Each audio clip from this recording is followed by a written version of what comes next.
Good evening, everyone, and thank you for joining us. Today we're announcing the introduction of legislation that will put an end to this kind of self-dealing slush fund once and for all. I say that realizing that at the moment the White House appears to be in a tactical retreat, having made the decision along with Senate Republicans not to include this in the reconciliation bill. But it's also clear they're not walking away from this idea. They're just walking away from including it in this particular vehicle.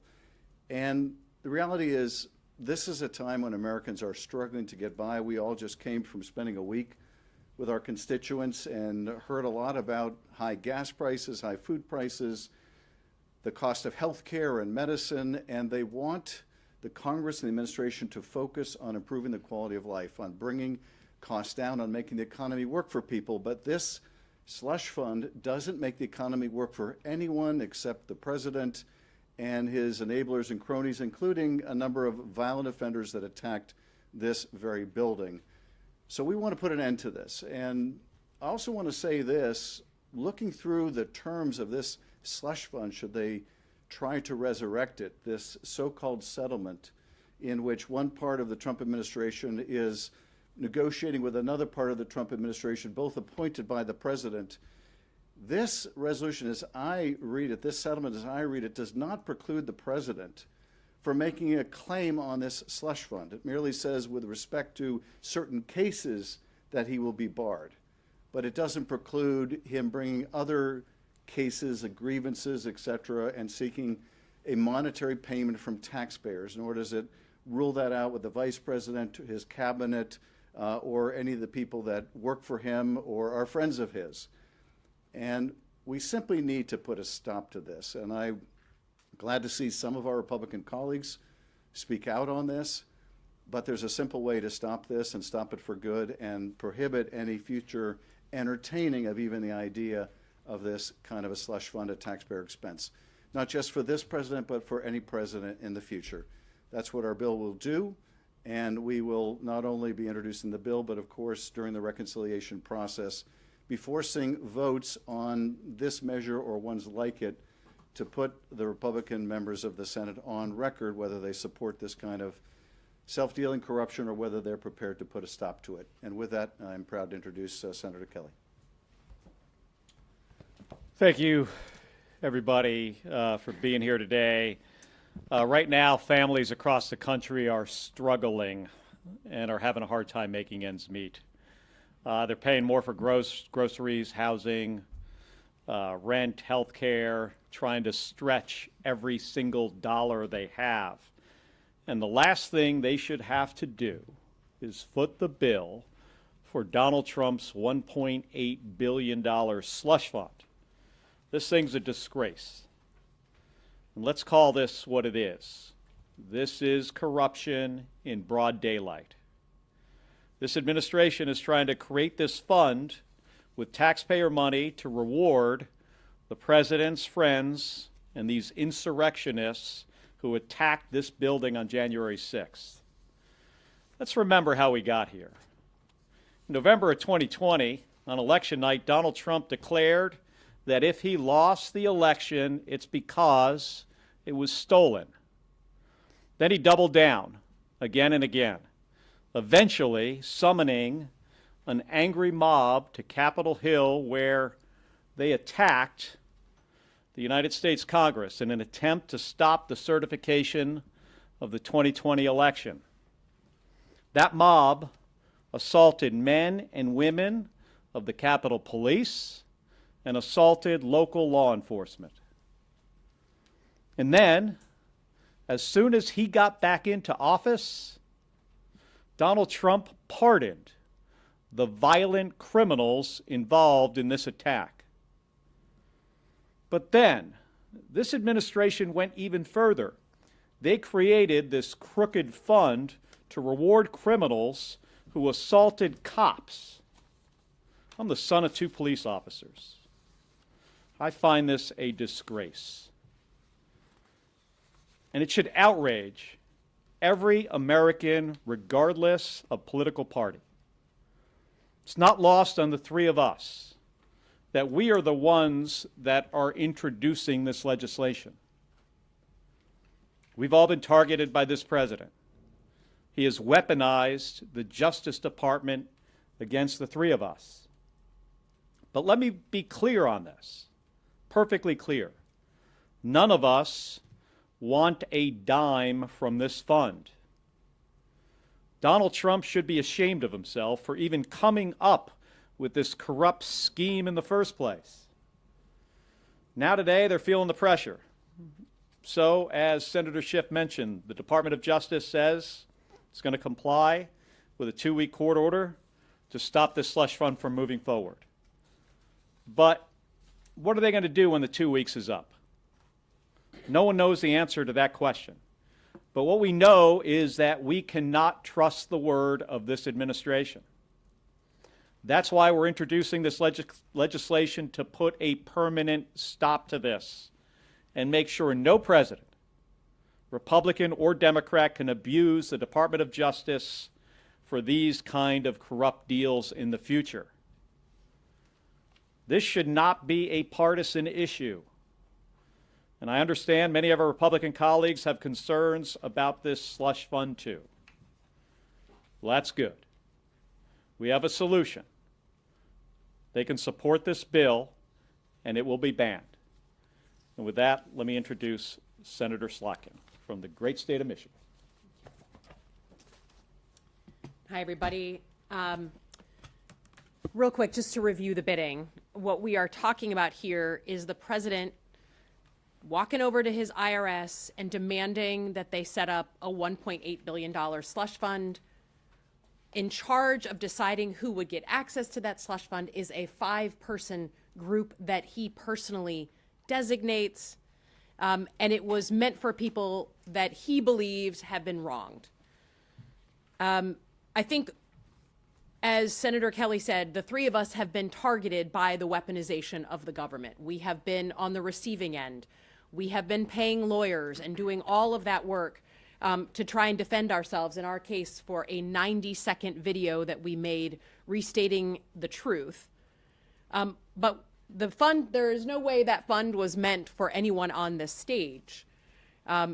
He has already flagged that some of the people he's interested in supporting, the people he's pardoned, are people who signed fake certifications for fake electors from the state of Michigan, saying falsely that the president won my state in 2020.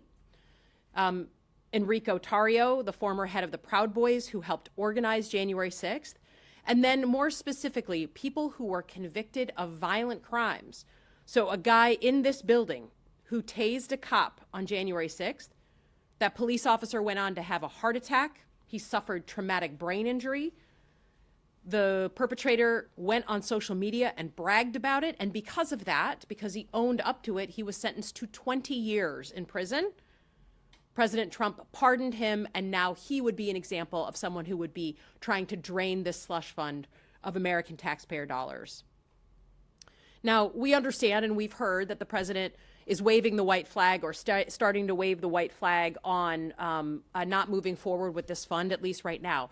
But if you believe for 1 minute that this guy will settle down and not pursue this, just look at the other case that came over here at the same time as the weaponization fund, and that's how we fund the ballroom that he's building. President told the entire country over and over again, don't worry, this will be privately funded. It won't cost the taxpayer dollars, any dollars. When the bill came over here just a couple of weeks ago, they're asking for $1 billion to pay for that ballroom. So if you believe that a temporary 2-week hold by this president means anything, I have a bridge I want to sell you. And the tip of the iceberg of the corruption that's gone on in this administration is this weaponization fund. But it is obvious that between his son's cryptocurrency scams, between him literally offering pay-for-play deals for the ballroom, that this president is marching us through unprecedented corruption and milking the cow that is the U.S. government every single day. This bill is one sentence, like literally one sentence. Again, it shouldn't be a political statement. Democrats and Republicans should understand that U.S. taxpayer dollars should not be paid to people who have been convicted of violent crimes. My Republican colleagues should have no problem voting for it and stopping this brazen corruption in its tracks. Thanks very much. And we're happy to respond to questions. Yes.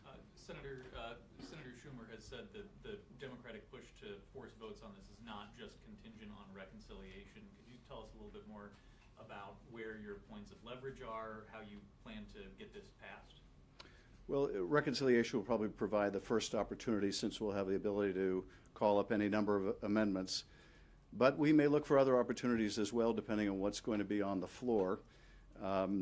There will be no hiding from this issue, and our Republican colleagues need to understand that they can join us in disavowing this kind of self-dealing corruption, or they're going to own it. And I don't think anyone wants to own such brazen acts of corruption.